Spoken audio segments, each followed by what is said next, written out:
자, 군집부터 시작을 하자. 시험 끝난 지 얼마 안 돼가지고 오늘이 마지막 노는 날이지? 열흘 동안 잘 놀았어? 명절 잘 보냈고? 어? 안경이 원래 그거였구나. 안경이 더 동그래진 것 같지? 느낌이? 같은 안경. 자, 군집부터. 사실 이 군집에서는 중요한 게 뒤쪽에 이제 방역 그 모델 계산하는 거, 거기가 보통 준킬러 문제도 하나씩 나오고, 그리고 학교에서는 내신을 안 내고 수행을 여기서 그냥 퉁치는 경우도 있고, 그래서 무조건 해놔야 돼. 자, 군집. 우리 앞에서 내가 되게 중요하게 얘기했던 거 하나가 개체군하고 군집을 반드시 구분하라 그랬어. 개체군은 같은 종의 집합이에요. 개체군이 뭐라고? 같은 종이에요. 개떼, 소떼 이런 한 종류의 집합인데, 군집은 생태계 안에 있는 여러 개체군들의 집합이에요. 개체군들의 집합이에요. 그러니까 요 군집 얘기할 때는 종, 간 상호작용을 얘기할 수 있어.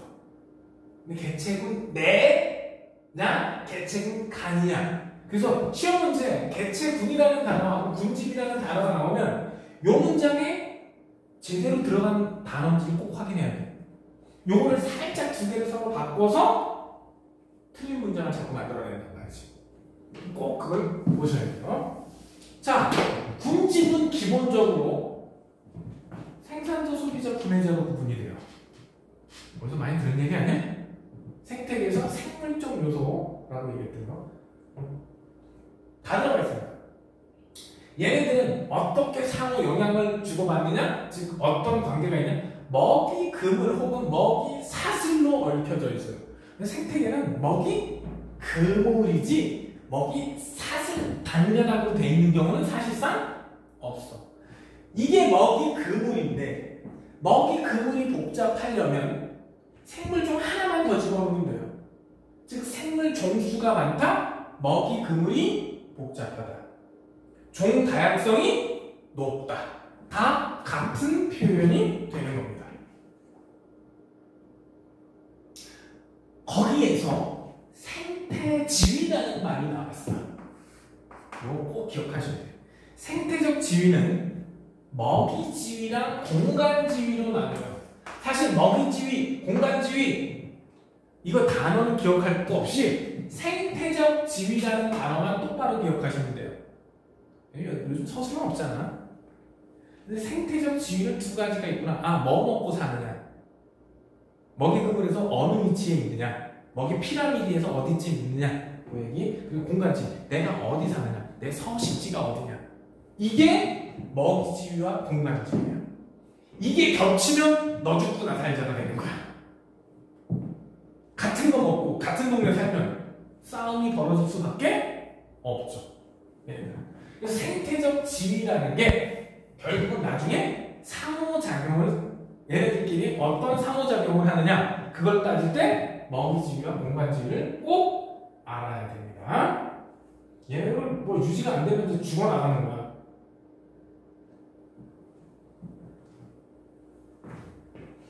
그래서 군집의 구조 이렇게 나왔는데, 우점종, 희소종, 지표종, 핵식종 나왔는데, 우점종은 일반적으로 개체수가 많다, 뭐 넓은 면적을 차지한다 이러는데, 가장 정확한 과학적 정의는 오른쪽 페이지에 나오는 중요치가 높은 개체군을 우점종이라고 하는 거예요. 그 왼쪽 페이지에 보면, 오른쪽 페이지에 보면 중요치 나오죠? 중요치가 높은 놈이 우점종이야. 중요치가 높은 종이. 희소종은 중요치가 낮은. 즉 그 군집 속에서 보통 숫자가 제일 적으면 희소종이 돼요. 보통 제일 많으면 우점종이 되고, 근데 반드시는 아니야. 그래서 중요치를 계산을 해서 중요치가 높은 놈. 시험 문제 보면은 개체수는 두 번째로 많은데 우점종이 되는 경우를 더 시험에 많이 내니까 반드시 이 중음치를 계산을 하셔야 됩니다. 오케이? 그 다음 지표종. 지표종은 환경 상태를 알려주는 종류들을 지표종이라고 해요. 지표종은 가장 대표적인 게 지의류. 이끼 사춘쯤 된다고 보는데 산에 올라가면 그 바위 그늘진 쪽에 이렇게 무슨 먼지가 뭉쳐가지고 먼지? 이렇게 딱지처럼 이렇게 앉아있는 애들이 있거든? 걔가 지의류예요. 근데 얘네가 주변에서 연탄이나 화석연료를 연소시키는 그 마을 같은 데로 가면은 저 지의류가 없어. 있기는 있어도 지의류는 없어요. 얘네는 그러니까 공기가 얼마나 맑은지를 알려주는 지표가 될 수 있는 거야. 에델바이스, 높은 산, 춥고 눈꽃, 거기서 피는 꽃. 불가사리, 수달. 얘네들이 얘네들이 살면 환경 상태가 어떻겠구나라고 거꾸로 추측해. 왜? 얘네들은 그런 환경에서 사는 애들이니까 특정 환경에서 사니까 특정 환경에서만 사니까 얘네가 있으면 거꾸로 그 환경을 추측해 볼 수 있는 애들. 그런 애들을 지표종이라고 해요. 간단하게 까제가 사네? 물 되게 깨끗한가 보네. 이렇게 알 수 있는 것들을 지표종이라고 합니다. 핵심종은 우점종은 아니야. 우점종은 아니야. 그 생태계를 유지하는데 그 먹이 피라미드나 먹이 그물을 유지하는데 가장 중요한 역할을 하는 애들을 핵심종이라고 해요.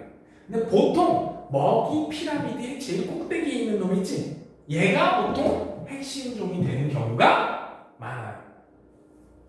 요 동네에서는 수달 혹은 비버 같은 경우는 댐 막아놓고 거기서 살잖아. 그 댐이 유지되려면 비버가 필요하지. 심하면은 그 비버 댐 무너져가지고 마을에 홍수가 지기도 해. 그래서 일부러 비버가 상류에다가 마을 상류에다가 비버가 댐 썼잖아? 그럼 사람들이 가서 일부러 무너뜨리고 그래 그거. 마을에 홍수가 날 수가 있어가지고.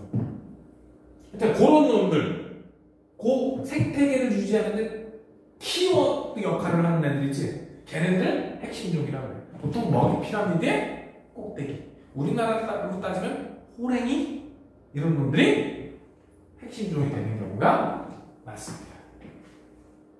근데 너희는 시험 볼 때 우점종하고 희소종 위주로 나와요. 자, 그래서 바로 이거 방형구 얘기. 밀도. 화학에서 밀도 어떻게 구해? 부피분의 질량이지. 근데 여기에서는 방형구법에서 얘기하는 밀도는 넓이분의 개체수야. 뭐분의 뭐? 면적분의 개체수야.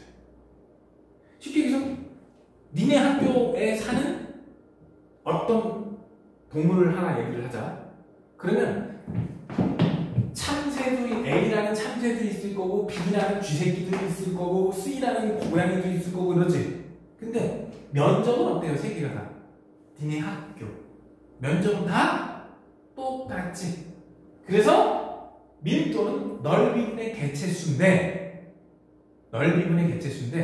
사실 동일한 면적에서 따지기 때문에 개체수가 곧 밀도라고 보고 풀어도 문제 푸는 데는 크게 지장이 없습니다.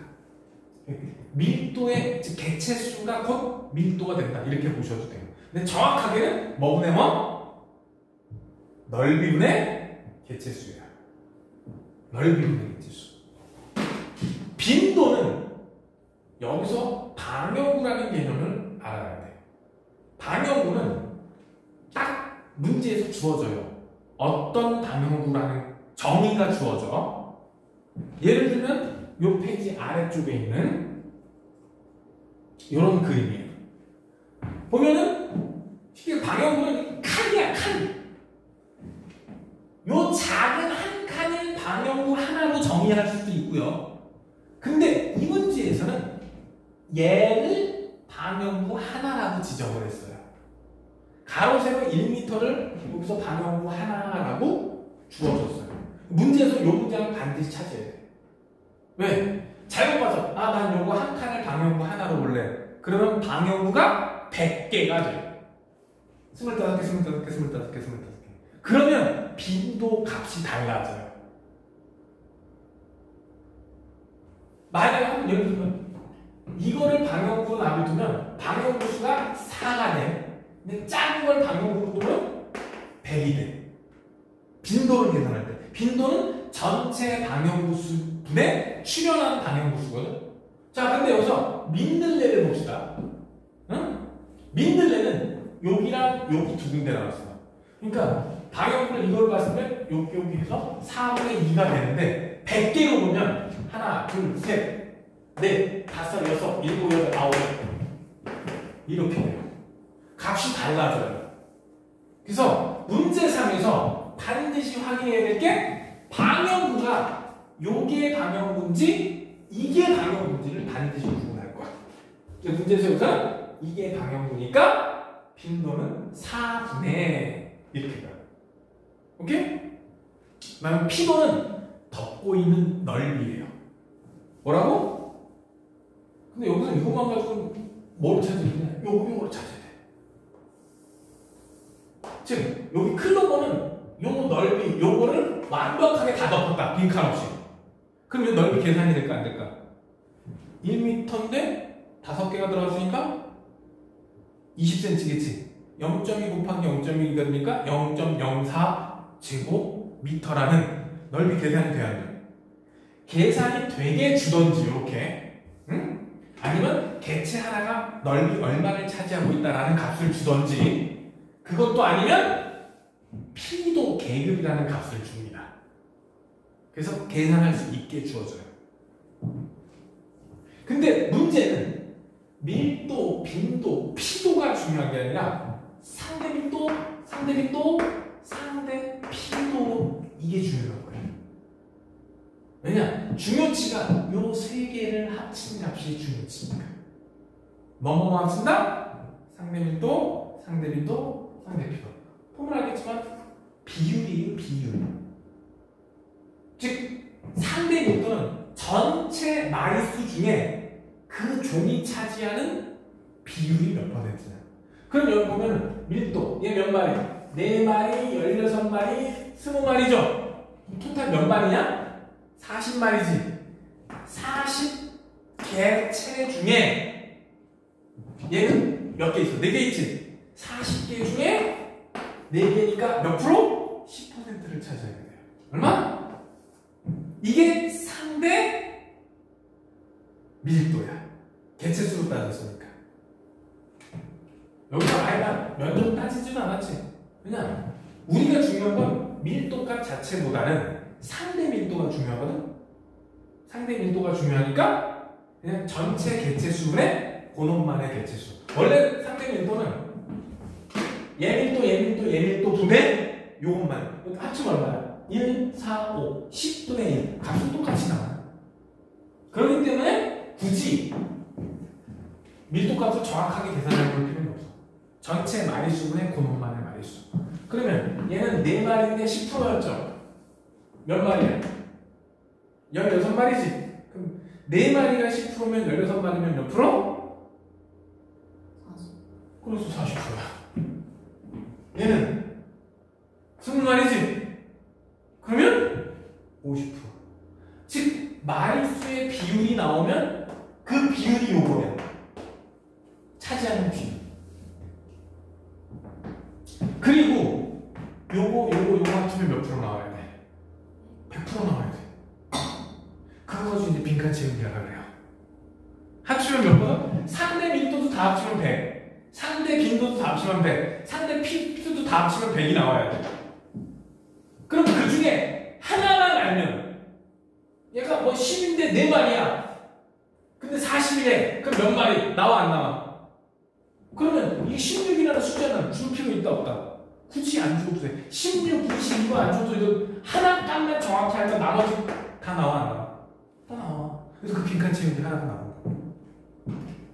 상대 빈도도 마찬가지. 전체 방향구수분의 출현한 방향구수. 그거를 다 해서 빈도. 그 중에 빈도는 구해놓고 그 비율대로 1대 1대 0.5니까 40, 40, 20 이렇게 나눠주면 되겠죠. 그럼 거꾸로 이 비율을 알면, 응? 방향구수 알면 거꾸로 빈도가 나올까 안 나올까? 당연히 나올 거예요. 그래서 빈칸 채우기가 시험에 나올 거예요. 반드시. 요거 더하니까 10, 40, 12.5 더하면 62.5죠.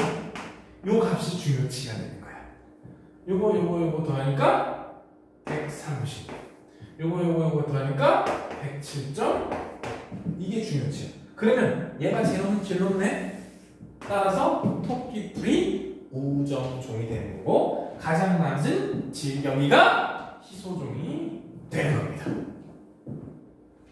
이거 계산하는 거 모의고사에도 요즘 준킬러로 하나씩 튀어나오고요. 내신에는 뭐 거의 시험범위에 들어가면 나온다 이렇게 생각하시면 돼요. 하나 내지 두 개는 꼬박꼬박 나올 겁니다.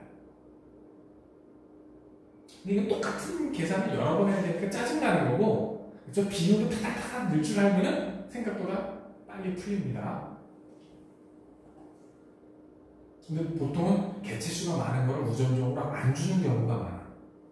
근데 개체수가 제일 많은 걸 우선적으로 줄 때도 있고 안 줄 때도 있거든. 그러니까 어떻게 해요? 결국은 어떻게 해요? 중요치 다 계산하는 겁니다. 결론부터 중요치를 계산해야 돼요. 짜증이 나지요.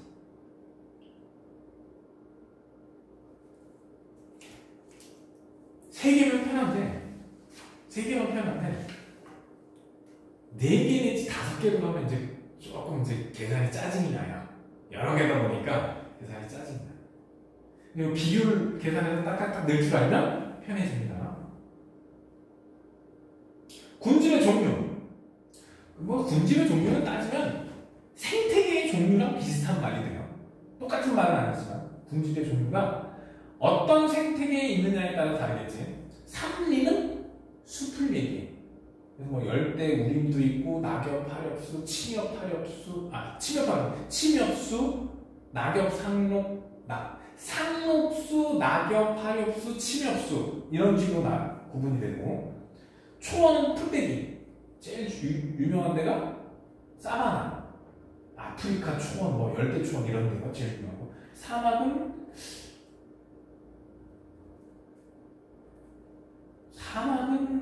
별로 시험에 나오는 얘기가 별로 없어요. 사막이 뭔지만 알고 있으면 될 것 같아요. 근데 여기 툰드라라는 거 있지? 툰드라에는 풀과 나무가 없어요. 툰드라에는 뭐가 없다고? 풀, 나무가 없어요. 툰드라.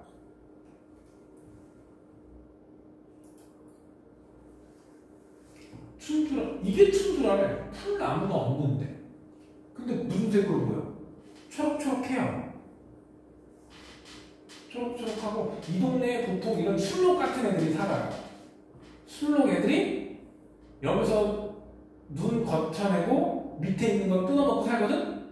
그게 이 초록초록했던 것들이, 이 초록초록했던 것들이 이끼입니다. 풀이 아니라. 선생님이 이거 고등학교 가서 나중에, 응? 솔직히 고등학교 때는 이게 제대로 못했었어요, 저걸. 나중에, 이게 풀이 아니고 이끼였구나, 이런 걸 나중에 알았어. 고3 때쯤 돼서. 계속 의문이었지. 아니, 이렇게 초록초록하고 꽃도 피고 이랬는데, 왜 풀이 없다 그러지? 여기 보면, 여기는 근데 이끼류와 같은 일부 식물만 자란다라고 돼 있잖아. 근데 저 초록초록은 풀이 아닐까? 이랬는데, 알고 보니까 이끼라고. 야, 이끼 두께가 수십 센티미터 있어. 수십 센티미터 돼요. 위에 눈이 쌓여서 위쪽은 얼어도, 이 아래쪽은 얼지 않는데. 거의 30cm에서 50cm 이상 이끼가 쌓이니까, 이끼가 자라니까, 아래쪽은 얼지 않으니까, 술록들이 위에 눈 치워내고, 아래쪽에 이끼를 뜯어먹을 수 있는 거라고. 그 다음에 삼림의 층상 구조에서는 몇 개 단어 좀 기억해 주고 가셔야 돼요. 일단 관목, 초본, 선택, 요 네 단어는 기억을 해 두시고 넘어가야 돼요. 교목이라는 게 뭐냐? 키 큰 나무 애들이에요. 교목은 메인 기둥이 있고 기둥에서 가지가 친 애들이 교목이야. 일반적으로 키 큰 애들이야. 그리고 저 교목층 여기에서 광합성량이 가장 많이 일어나요. 광합성 가장 많이 일어나요. 관목은 키 작은 나무인데 조금 달리하면 메인 기둥이 없어. 이렇게 크는 애들. 가장 대표적인 게 개나리, 진달래. 진달래도 굴구가 있지만 똑바로 안 크죠? 삐뚤삐뚤 이렇게 크지. 진달래, 철쭉, 키 작은 나무 애들. 메인 기둥이 없지. 걔네들이 관목이라고 해. 그럼 초보는 풀떼기 종류를 얘기하는 거야. 초보. 선택층은 이끼 애들을 포함하는 거니까 낙엽인지 부식하고 낙엽 사이에서 부식하고 이러는 층이 있지. 흙과 큰 낙엽층?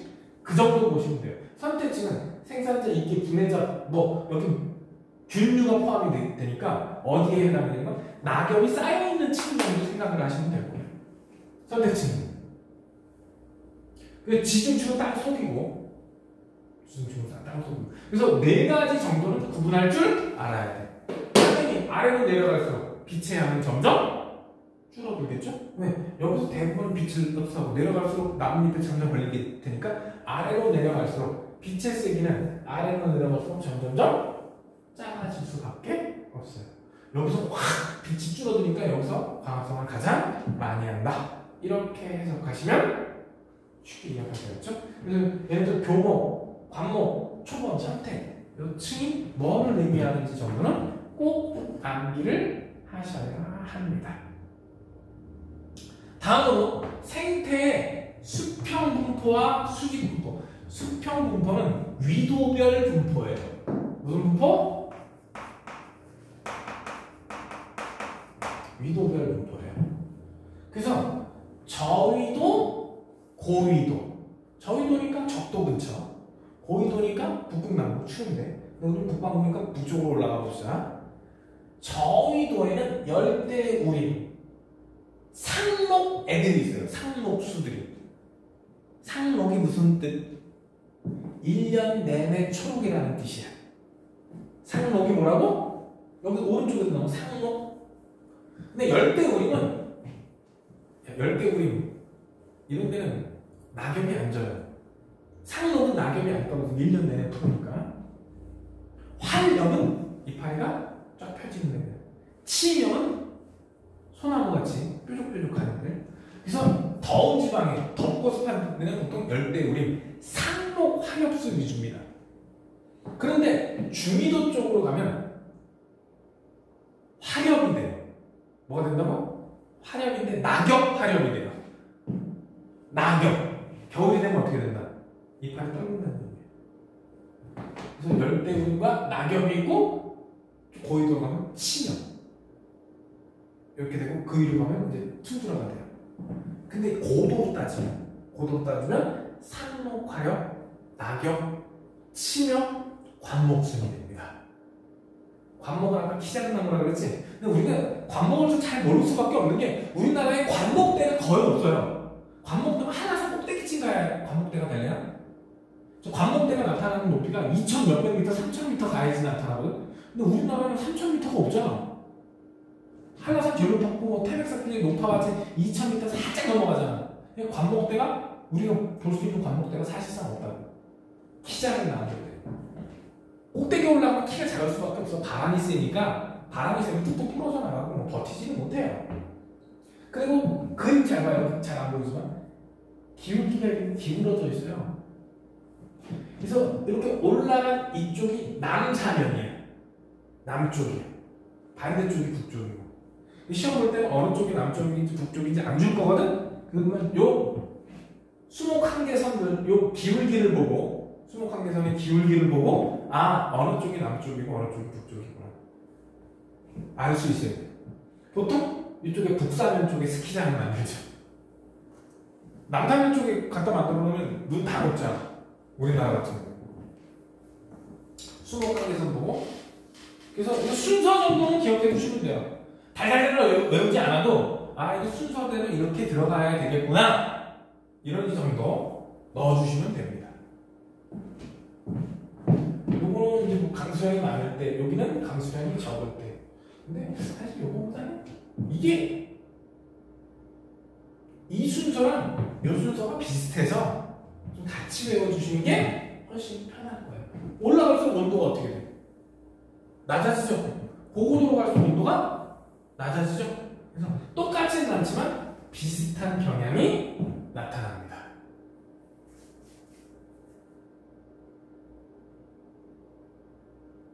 얘는 거의 기온 차이고 위도가 같으니까 거의 기온 차이고 얘는 기온 강수량 둘 다. 얘는 거의 기온 하나. 이렇게 해주시면 되는데 다른 것도 문제될 게 많아서 여기 생각보다 시험 문제가 많아요.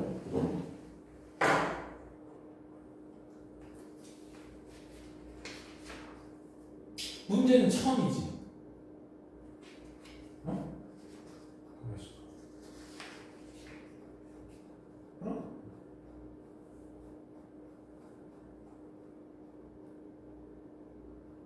응?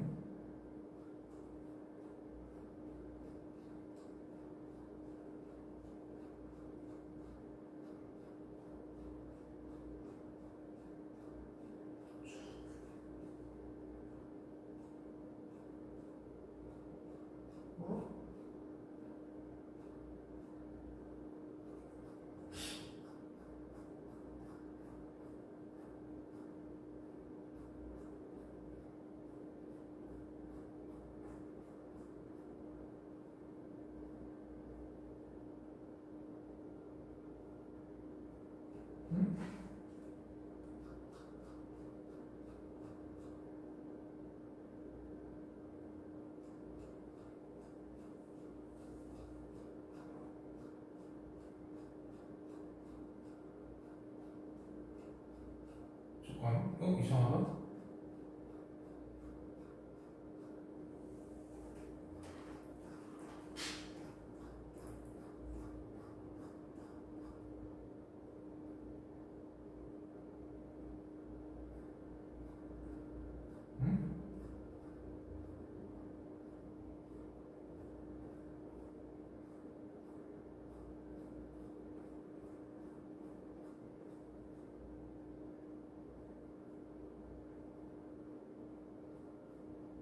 쟤는 저쪽에는 여기서부터 했구나.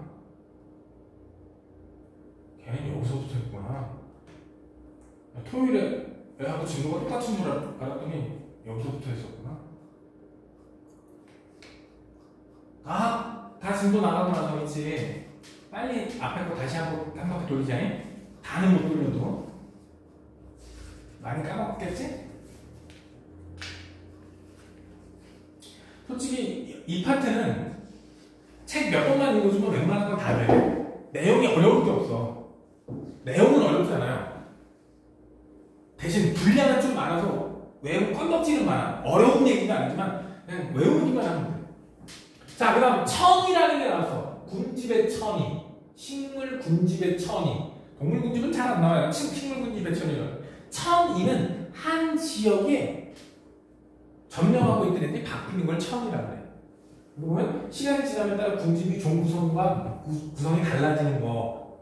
살다 보면 원래 살던 애들이 없어지고 다른 애들이 들어와요. 요즘 너 혹시 아파트에 사니? 신축이? 신축 아니야? 오래된, 얼마나 오래된 아파트야? 한 10년 뭐 이건 아니야. 10년쯤 된 아파트. 선생님은 신축은 아니지만 근처에 신축 아파트들이 있거든. 근데 거기에 공원 같은 거 만들어 놓지. 그러면 시간이 지나면서 자라는 나무 종류가 바뀌는 게 눈에 보여요. 특히 산 비탈길 있지. 비탈길 깎아놓고 거기 산사태 나지 말라고 뭐 갖다 천 같은 거 덮어 씌워놓고 그러잖아. 그럼 거기에 첫 해는 잡풀들이 막 자라. 거기에 이렇게 무슨 가만히 거적대기 같은 거 덮어 씌워놓거든. 근데 그 거적대기 안에 식물 씨앗들을 같이 넣어요. 그럼 첫 해, 둘째 해는 잡풀들이 자라. 한 2년 지나면 관목애들이 막 자라. 2년, 3년 지나면. 시간 또 좀 더 지나자? 그럼 키 큰 애들이 막 생겨. 한 10년 지나잖아요? 그럼 숲풀처럼 변해있어. 거기 진짜 산을 이렇게 경사도 완전 깎아놨던 게 10년 지나면 옛날에는 풀밖에 없었는데 숲이 있어. 그런 과정을 천이라고 해요. 그래서 천이를 순서를 꼭 암기를 하셔야 돼요. 천이에서 꼭 암기를 하셔야 돼요. 그 중에서 1차 천이, 2차 천이가 있는데 1차 천이는 완전 맨바닥에서 시작을 하는 거고 2차 천이는 원래 생태계가 있었는데 망했다가 새로 시작하는 게 2차 천이야. 1차 천이는 일단 용암대지에서 시작을 하자. 어디서? 아무것도 없었어. 화산 뻥 터져갖고 섬이 생겼어. 태초의 지구야. 태초의 지구. 화산섬이 생겼어. 여기서부터 시작할게. 맨 땅, 물이 없는 데서 시작하니까 건성천이라고 그래. 건성천이, 습성천이, 1차 천이, 2차 천이 구분하는데 1차 천이 최초로 생명체가 들어와서 사는 거. 건성천이부터. 건성천은 척박한 땅이라고 그랬으니까 그냥 화강으로 뒤덮인 용암대지라고 생각하시면 돼요. 아무것도 없어. 보통 용암대지, 바위덩어리 이런 거밖에 없는 지역. 오케이? 그런데 시간이 지나면 지의류가 최초로 들어와요. 누가 최초로 들어온다? 좀 외워. 지의류 종류가 제일 먼저 들어와. 그래서 중요한 말이 개척자라는 말이야. 아무것도 없는데 최초로 들어오는 생명체를 개척자라고 해요. 그래서 1차 천이의 개척자 누구? 지의류. 개척자 첫 번째 지의류. 얘네들이 바위를 조금씩 부숴갖고 이제 흙을 조금씩 만들어줘. 흙이 어느 정도 만들어지면 풀떼기들이 들어와서 살아요. 초본류들이 들어와서 살아요. 초본류들이 살면서 땅을 딱 잡아주고 흙 토양층을 만들어주면 관목들이 들어와요. 키 작은 애들. 관목이 들어와요. 그리고 관목들 사이에서 양수, 햇빛을 많이 받아야 살 수 있는 양수 애들이 들어와요. 근데 여기서 문제가 생겨. 양수림이 완성이 되면 어떤 일이 벌어지냐? 풀떼기가 자라고 풀떼기보다 키 큰 관목들이 자라. 그래서 관목, 양수가 돼요. 양수가 자라는데 요 밑에 새로 자라나오는 애들은 양수가 클 수 없어요. 왜냐? 양수가 자라면 이미 그늘지지. 근데 양수 애들이 싹이 텄어. 햇빛이 별로 없네. 왜? 밑에 어른 양수들이 빛을 다 받아먹지. 그래서 양수림부터 새로 자라서 나오는 어린 싹들은 전부 다 음수 애들이야. 양수림이 형성되자 그리고 밑에서 이제 자라나오는 애들은 누구만 자라나온다? 음수만 자라나와요. 오케이? 양수 종자는 음수에 비해 작거나 날개가 있어서 이동성이 음수보다 크다. 따라서 음수보다 먼저 들어와 양수가 먼저 자라기 시작해. 근데 만약에 뭐 사람이 인위적으로 음수를 막 갖다 심어서 그 양수는 아예 자라나오지 못해. 그 상태가 이제 호남림이 되는 거야. 왜? 여기서 새로 자라나오는 애들은 누구밖에 못 자라니까 음수밖에 못 자라는 거야. 양수는 햇빛이 많아야 되는데 햇빛이 별로 없어. 그래서 호남림이 돼요. 양수와 음수가 섞여 있는. 그리고 그 상태로 근데 밑에서 계속 자라나오는 애들은 음수밖에 없지. 그래서 양수들이 죽고 나면 완전히 음수가 점령한 음수림이 됩니다. 이 음수림이 된 걸 극상, 숲이 갈 때까지 안정적으로 진화가 끝나 있는 상태다. 그래서 극상이라고 합니다. 오케이? 이게 건성천이고 습성천이는 호수에서 시작해요. 물에서. 물. 처음에 아무것도 없으니까 빈 영양소. 영양 성분이 아무것도 없는 깨끗하고 맑은 빈 영양소가 됐다가 위에서 상류에서 자꾸 이것저것 떠내려와서 쌓여서 부영양소가 됩니다. 그러면서 계속 쌓이다 보면 습지가 돼요. 뭐가 된다고? 습지가 돼요. 그런 다음에 초본으로 변해요. 이거는 습성천. 그러면 습성천이에서 습성천이의 개척자는 누가 될까? 수생식물이 개척자가 됩니다. 개척자 종류 다 외워줘야 돼요. 1차 천이의 개척자는 건성천이에서는 지의류, 습성천이에서는 수생식물, 즉 물에 사는. 그런데 저렇게 숲이 잘 진화하다가 홀라당 불이 탔어. 산불이 일어나거나 망했어. 홀라당 숲이 다 없어졌어. 그러면 어디서부터 시작하느냐? 초원에서 시작해요. 1차 천리의 개척자는 2차 천리의 개척자는 초원이 풀떼기들이 2차 천리의 개척자입니다. 어떤 원인에 의해서 홀라당 불타면 초원에서 시작을 해요. 2차 천리는 진행이 되든 이 천리가 어떤 원인에 의해서 망하고 새로 시작하는 건데 초원부터 시작되고요. 진행 속도는 이미 베이스, 영양분 이런 게 다 준비되어 있지. 그래서 2차 천리보다 빠르게 진행됩니다. 우리나라 봄철에 저기 태백산 이쪽에 불 엄청났지? 거기 지금 2차 천리가 진행 중인 거야. 그런데 불과 2, 3년 만에 굉장히 양수림들이 발달을 하거든요. 양수림들이. 왜? 먼저 날아가서 먼저 정착할 수 있는 애들이 양수 특성이 커. 양수림들이 먼저 막 크는 거야. 시간 지나면 그것도 뭐로 변할까? 음수림으로 변하게 될 거야. 소나무가 양수림의 가장 대표주자예요.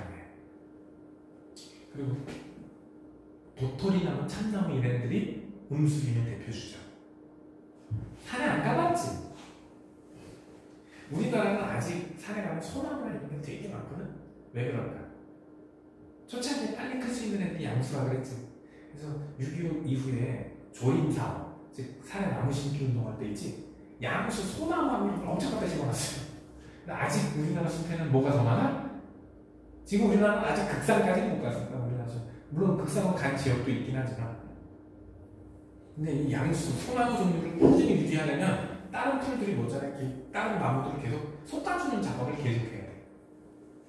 숲을 관리를 해야 된다고. 안 그러면 소나무들이 뺏기고 다른 나무로 숲이 바뀌게 돼요. 우리나라 몇몇 지역에 가보면 200년, 300년 된 소나무들이 있어요.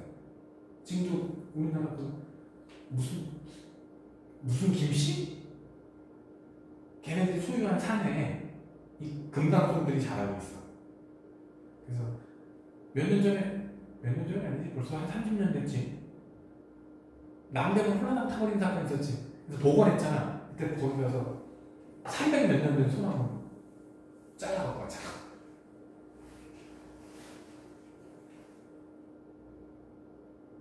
자, 그 다음은 경제. 여기서 이제 말장난 조심해야 돼. 종간 경쟁인지 종내 경쟁인지. 종간이니까 다른 종끼리의 경쟁을 얘기해. 뭐끼리? 다른 종끼리. 근데 얘가 왜 경쟁을 하냐면 앞에서 얘기했던 뭐가 겹쳐? 먹이와 서식지가 겹치기 때문에. 즉 생태적 지위가 겹치기 때문에. 저게 많이 겹칠수록 어떤 일이 벌어지냐?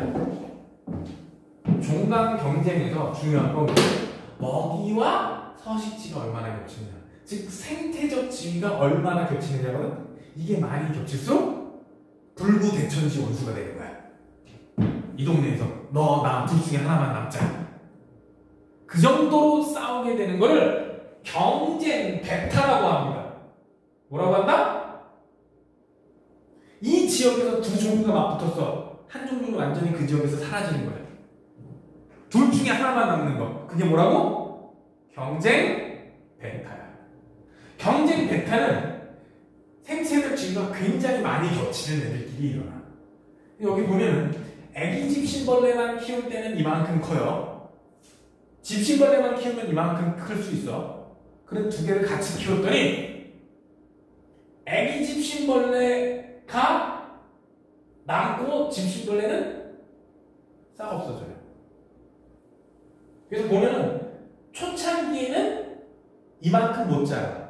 뒤쪽 끝으로 가면은 원래가 거의 똑같이 자라. 근데 얘는 다 죽어서 없어. 즉 얘가 경쟁에 밀려서 그 지역에서 완전히 멸종해 버린 거야. 어떤 경우에 저런 일이 벌어진다고? 생태지위가 많이 겹치면 경쟁 베타 원리가 적용돼. 그래서 요 말 꼭 기억하시면 돼요. 요 시험에 되게 잘 나오는 단어예요. 누가 이겼어? 에디슨 슈벌레가 이겼어. 근데 경쟁할 때는 둘 다 숫자가 줄어들어야 돼. 경쟁하면 둘 다 숫자가 줄어들어야 돼. 그 다음 분서. 분서는 나누어서 사는 거예요. 뭐라고? 근데 분서랑 헷갈리는 게 텃세야.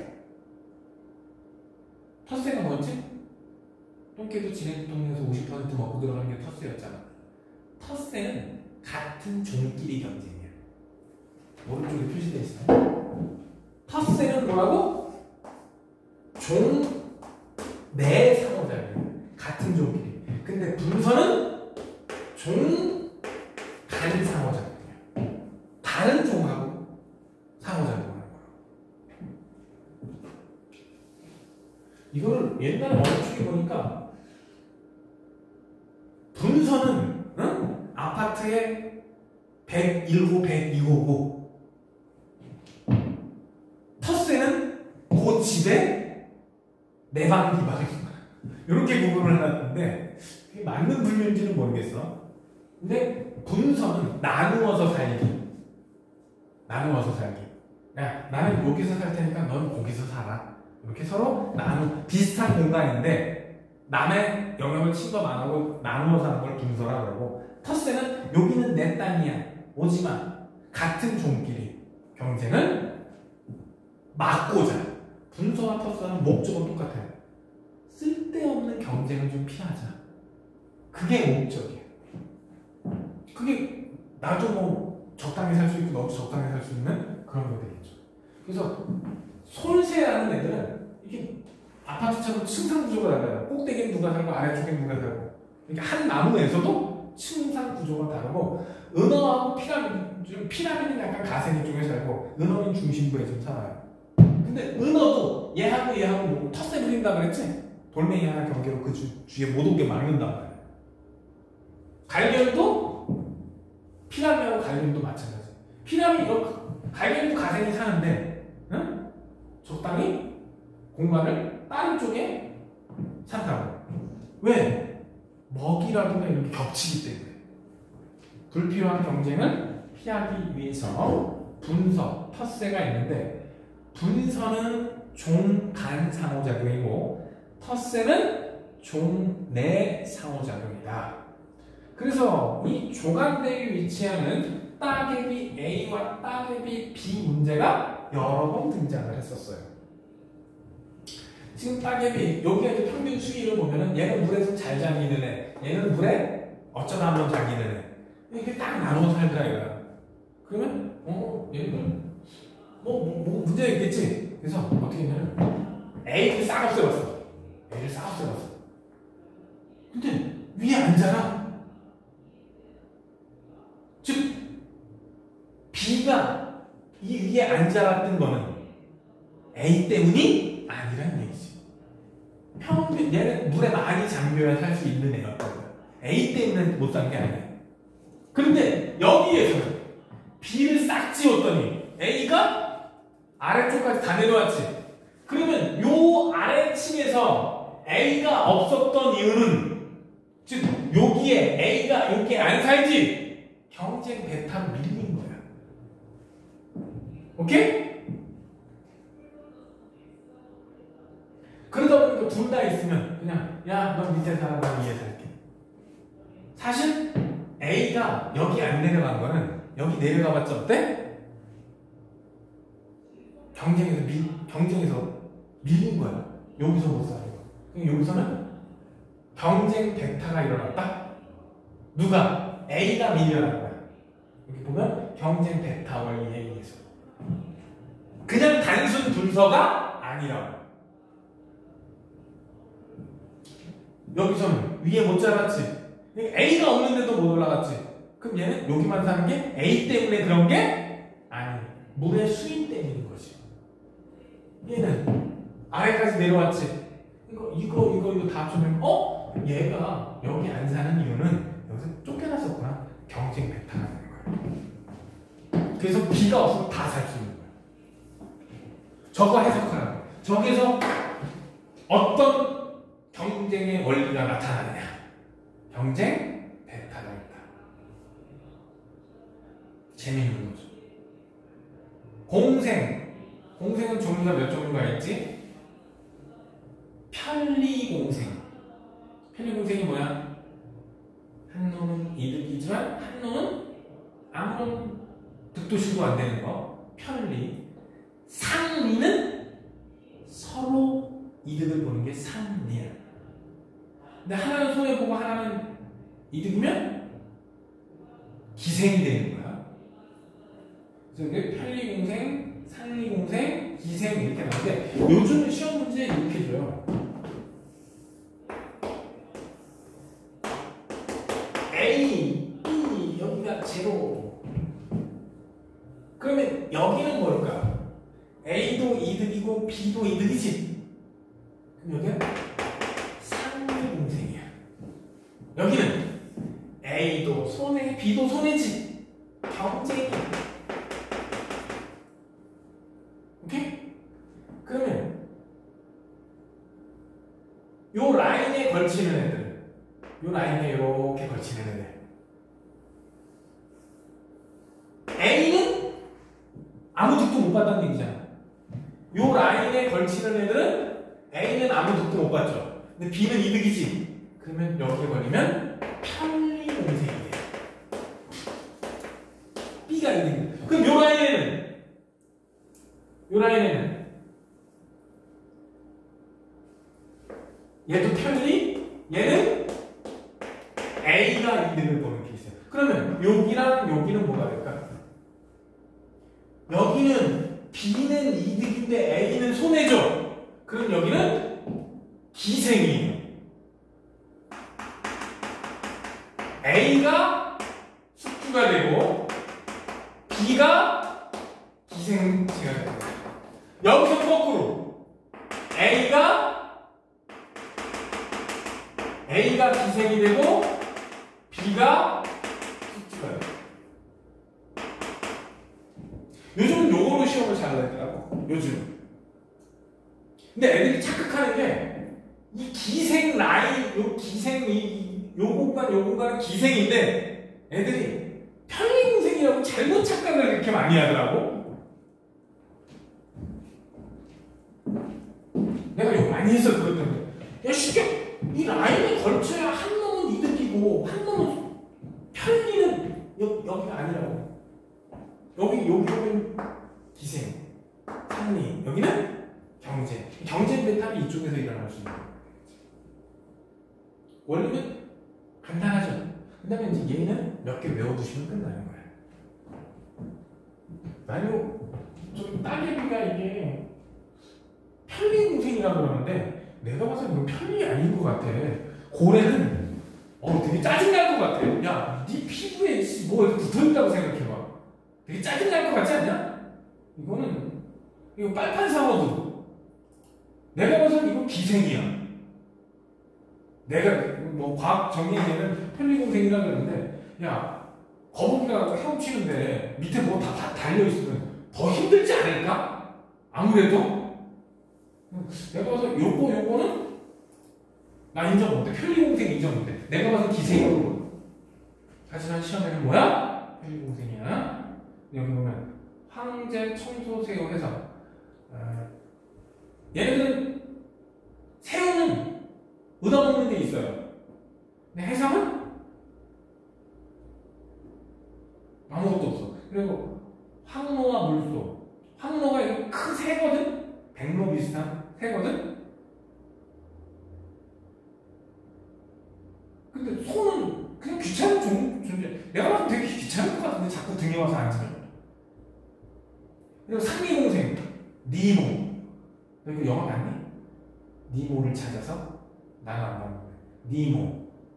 흰농가리라고 말해요. 저 흰농가리는 말미잘 그 독촉수의 내성이 있어. 거기서 사는데, 그러면 니모 입장에서는 천적을 막아주는 거야. 독침이 있으니까 말미잘한테. 그리고 말미잘은 흰동가리가 있으니까 다른 애들이 오지 먹이가 유인이 되는 거야. 그래서 눈이 좋고 매도 좋고. 가장 대표적인 게 뿌리옥 박테리아야. 뿌리옥 박테리아, 아조토박터, 질소 고정세균, 콩과 식물, 양분 공급해주고. 그래서 콩은 질소질 비료 안 줘도 돼요. 콩은 그 농사 지을 때 질소질 비료 안 줘도 되고, 깨나 뭐 이런 거 한 번 심자가 밭에다가 콩 한 번 심어줘야 돼. 영양분 쪽쪽 딸려가지고 그 다음에 뭐 심으면 안 돼요. 꽃과 곤충, 청소년애기와 도민 이런 것들은 다 상위 서로 이득 보는 거. 기생은 누가 숙주인지, 누가 기생생물인지 요 구분을 좀 잘해주시면 됩니다. 겨우살이가 기생의 대표 주제예요. 근데 겨우살이 직접 본 적은 없겠지? 사례가 있는데 선생님은 어렸을 때 간간히 봤는데 최근에는 선생님도 사례를 안 가서 겨우살이 직접 본 적 없어요? 사례를 다녀야 보시죠. 저거 해발고도 맞은 거 저 약으로 쓰는 거야. 겨우살이는 약으로 써요. 근데 저건 해발고도가 낮은 데 있는 거는 못 쓴대. 독성이 너무 세가지고 법제를 해서 먹어야 써야 되는데 지금도 한번 푹 쪄가지고 말려가지고 어떻게 쓰더라고. 근데 뭐 고도 1000몇백 미터 이상에서 캐와야 그 독성이 좀 적은가 봐. 함부로 저거 다려먹으면 큰일 납니다. 약은 약이에요. 한겨울에도 초록초록해요. 애들 보면 열매는 지금 끈적끈적하고 먹을 수 있을 줄 알았더니 도저히 못 먹겠더라. 끈적끈적해가지고. 포식과 피식은 뭐 더 설명할 것도 없겠지. 먹고 먹히는 관계. 그래서 요런 표 있지. 이거 보면 간은 편리공생이야. 간은 뭐라고? 요건 편리공생이야. A는 이득받고 B는 뭐 아무것도 아닙니다. 근데 나는 상위공생이야. 둘 다 플러스지. 그 다음에 기생. 하나는 플러스고 하나는 마이너스. 그러니까 기생하고 포식과 피식은 어떻게 하면 돼? 구분 잘해야 돼. 기생하고 포식과 피식은 하나는 플러스 하나는 마이너스예요. 그래서 저기서 보면 포식 피식일 수도 있는 거야. 저기 기생이라고 적어놓은 자리 있지? 저기는 포식 피식일 수도 있는 거야. 똑바로 잘 봐. 그럼 얘를 보고서 뭔지 알아야지. 어디 갔어? 따로 키우면 이만큼씩 크는 거야. 이만큼씩. 근데 경쟁하면 A도 내려왔지, B도 내려와요. 둘 다 조금만 내려왔으면 그냥 경쟁이야. 근데 얘는 하나가 완전 뒤져버렸지. 완전 바닥까지 쳤지. 이러면 경쟁 배타가 됩니다. A도 경쟁했으니까 좀 줄어들어야 되고 B는 완전히 쫓겨나고 경쟁 배타야. 근데 얘는 하나는 올라갔는데 하나는 변화가 있어 없어? 없죠. 하나는 그대로고 하나만 올라갔지. 그럼 편리공생이야. 하나만 이득을 받았으니까. 여기서 득보는 새끼 누구? A가 득을 봤어. A가 올라갔잖아. B는 그대로. 얘는 둘 다 올라갔지? 상위공생. 여기서 둘 다 쭉 올라갔으니까 상위공생. 이렇게 물결 치는 거 있지? 이게 포식과 피식이야. 얘가 포식과 피식이야. 그럼 여기 지금 기생이 있어 없어? 기생을 굳이 표현하자면 어디서 표시할까? 기생을 표현하면 원래는 따로 놓고요. 기생은 따로 놓고요. 기생하는 애는 혼자 클 수 없어요. 오케이? 그래서 하나가 줄어들어요. 하나는 원래 얘가 어떻게?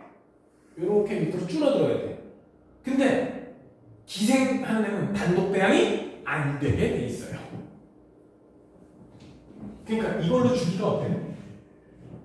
애매하죠. 원래 혼자 키우는 키울 수가 없으니까 따로 뭐 어떻게 되는지 얘기할 수가 없겠죠. 그래서 플러스 마이너스로 줄 가능성이 큰 거예요. 이걸로 주거나 이걸로 기생을 주기는 애매해. 이렇게 펼쳤을 때 A하고 B 중에 누가 먹는 놈이고 누가 먹히는 놈일까? 지난번에 했잖아. 시험 보기 전에. 개체수 변동이 먼저 일어나는 놈이 P식자입니다. P식자 개체수가 변해야 포식자 개체수도 변합니다. 그러니까 여기 딱 봤을 때는 그냥 개인적으로만 A가 P식자, B가 포식자처럼 보여요. 그래서 봤을 때 먼저 변하는 애가 P식자, 나중에 변하는 애가 포식자. 이렇게 생각하시면 됩니다.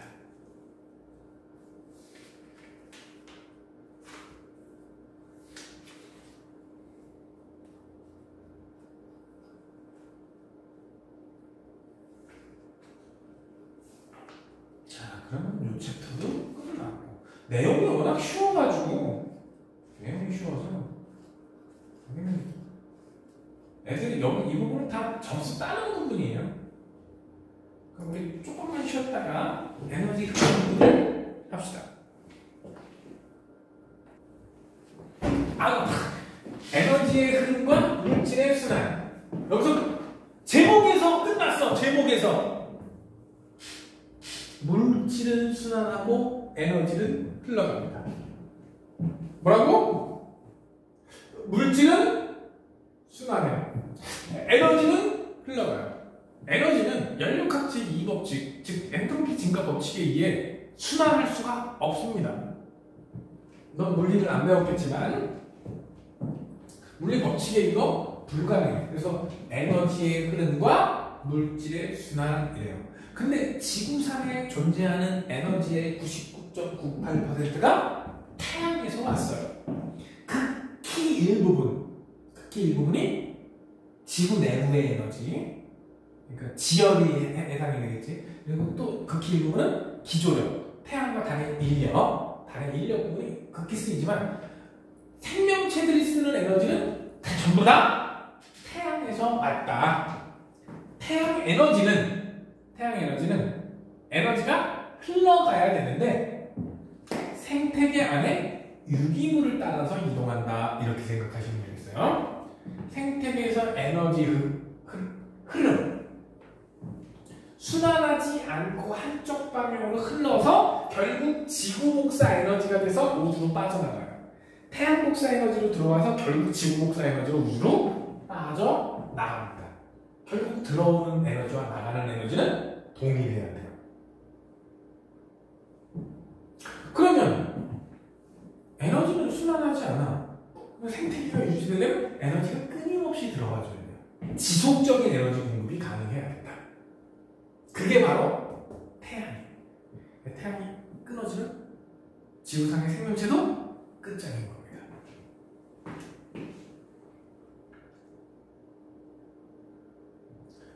생태계를 유지하는 에너지의 근원 누구라고? 태양 복사 에너지. 빛 에너지 형태로 오겠죠? 빛 에너지 형태로 최초의 지구로 정착하는 단계는 광합성에 의한 화학 에너지로 싹 전환이 됩니다. 화학 에너지. 광합성 하니까 포도당 생기지? 유기물의 대표주자, 유기물 대표주자가 탄수화물, 단백질, 지질, 핵산. 얘네들을 유기물의 대표주자라고 보죠. 탄단지 얘네들 유기물로 이것 따라서 먹이, 사슬, 먹이, 그물을 따라서 이동하는 겁니다. 결국은 열에너지로 방출돼서 우주 밖으로 빠져나갑니다. 먹이, 사슬 따라서 이동하고 호흡을 우리 숨 쉴 때 먹은 에너지의 거의 60% 이상이 65% 이상이 열에너지로 체온 유지하는 데 쓰이니까 열에너지로 결국 방출됩니다. 별 얘기가 아니에요. 다만 정확하게 기억할 것, 에너지는 멈춰있지 않고 흘러간다. 그래서 나오는 생태 피라미드를 이해해 주시면 간단합니다. 요거는 점수 따는 부분이야. 여기는 어려운 게 아니라 에너지 피라미드, 개체수 피라미드 쪽수겠죠? 생체량, 몸무게 합산이라고 보시면 될 거야. 그래서 생산자에서 1차, 2차, 4차로 갈수록 에너지 총량은 무조건 줄어야 돼요. 아래 단계보다 윗 단계의 에너지가 많은 방법은 없어요. 왜? 밑에 걸 다 잡아먹어도 그거를 초과한 에너지를 보유할 수는 없어요. 그래서 상위 단계로 갈수록 무조건 에너지가 어때야 돼? 적어져야 돼요. 그래서 피라미드 형태를 구성합니다. 개체수도 마찬가지. 상위수로 갈수록 개체수도 줄어야 돼요. 그러면 생체량도 일반적으로 상위로 갈수록 줄어들 수밖에 없겠죠. 그래서 여기 에너지 효율 나오는데 요거 직전 단계분의 현 단계 에너지 곱하기 100. 뭐분의 뭐? 그럼 예를 들어서 2차 소비자의 에너지 효율은 26.8분의 1.2 곱하기 100 이렇게 하면 2차 소비자의 에너지 효율이 되는 겁니다. 간단하죠? 에너지 효율은 일반적으로 상위 단계로 갈수록 효율이 좋아집니다. 에너지 효율은 어떻다고? 상위 단계로 갈수록 일반적으로 에너지 효율이 좋아져요. 에너지의 양은 줄지만 에너지 효율은 좋아집니다. 왜냐? 맛있는 거 먹어서 그래요. 상위 단계로 가는 애들은, 상위 단계에 있는 애들은 대부분 육식성이에요. 1차 소비자가 1차 소비자가 초식 애들이지. 얘네들은 풀떼기를 먹는다고. 근데 상위로 가면 육식 애들이에요. 근데 고기 종류가 풀보다 에너지 효율이 훨씬 높아요. 같은 부피, 같은 질량 속에 더 많은 에너지를 가지고 있다고. 그래서 상위 단계로 갈수록 일반적으로 에너지 효율이 좋아진다. 이건 암기를 하세요. 일반적으로 상위 단계. 근데 반드시는 아니야. 일반적으로 상위 단계로 갈수록 에너지 효율이 좋아져요. 그래서 이렇게 숫자가 나와서 계산을 할 수 있으면 반드시 계산을 해야 돼. 근데 계산이 안 된다. 숫자가 몇 개가 없어가지고 계산 안 된다. 그럼 상위 단계가 에너지 효율이 높아. 이렇게 보시면 되고, 근데 계산이 되면 반드시 계산을 해보셔야 돼요. 시험 문제에서는 아닌 경우를 낼 수도 있으니까.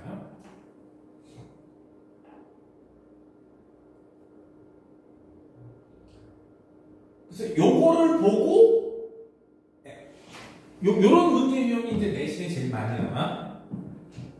첫째, 인풋과 아웃풋은 똑같아야 돼. 들어온 에너지와 나가는 에너지가 어떻다? 같아야 돼. 그래서 생산자 이만큼 에너지 중에 2,000이 왔어요. 20만 중에 2,000이 왔으니까 1%가 에너지 효율이 되겠네. 그쵸? 즉 생산자의 에너지 효율은 1%야. 그럼 2,000이 들어왔으니까 나간 것도 얼마야 돼? 2,000이어야 돼. 1200 나갔죠? 1200 나갔지? 200 상위 단계로 올라갔죠? 그러면 남은 거 얼마? 600이지? 밑으로 빠져나갔네? 말라 죽고 땅에 파묻혔네? 이런 게 합치면 에너지 총량하고 들어오냐하고 똑같아요. 그 다음 2000분의 20이니까 200이니까 이거 에너지율 10%. 얘는 1%, 얘는 10%. 얘는 15%. 얘는 20%. 오케이? 그럼 거꾸로 효율을 주면은 이 값이 얼마인지도 거꾸로 계산할 수도 있겠지? 효율 뭐야? 얘의 에너지 효율은 요거 분의 요거 곱하기 100이니까 효율을 주면 둘 중에 하나를 가려놔도 나올 수가 있겠지. 근데 둘 중에 하나를 가려놓고 그리고 다른 값 가지고 순차적으로 계산해서 그 값을 알아내게 만든 거예요. 그러니까 여기서부터 쭉 계산해 나와야지 뭐 요거나 요 값이 얼마인지 알 수 있게 그렇게 줄 거예요. 한 방에 나오지 않아요. 그러니까 애들이 그 중간 과정을 거치지 않으려고 하니까 문제를 못 푸는 거예요. 순차적으로 쭉 혹은 위에서 아래로 혹은 에너지 효율을 보고 숫자 하나씩 채워 나가보다 보면 딱 완성이 되게 되어 있습니다. 상위 단계로 갈 때 모든 에너지가 100%다 잡아먹히는 건 말이 안 되잖아. 그러니까 위로 가면 에너지 총량은 계속 적어질 수밖에 없는 거야. 그래서 피라미드 형태를 구성할 수밖에 없습니다.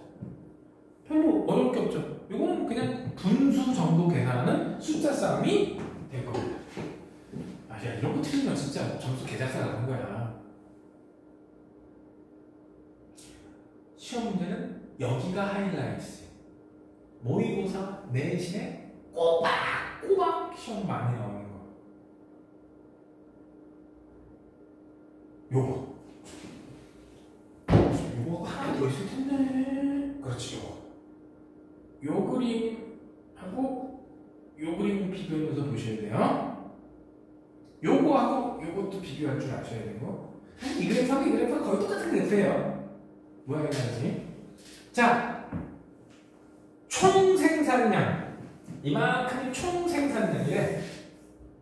총 생산량은 뭐로 바꿀 수도 있어? 총 광합성량으로 바꿀 수도 있어요.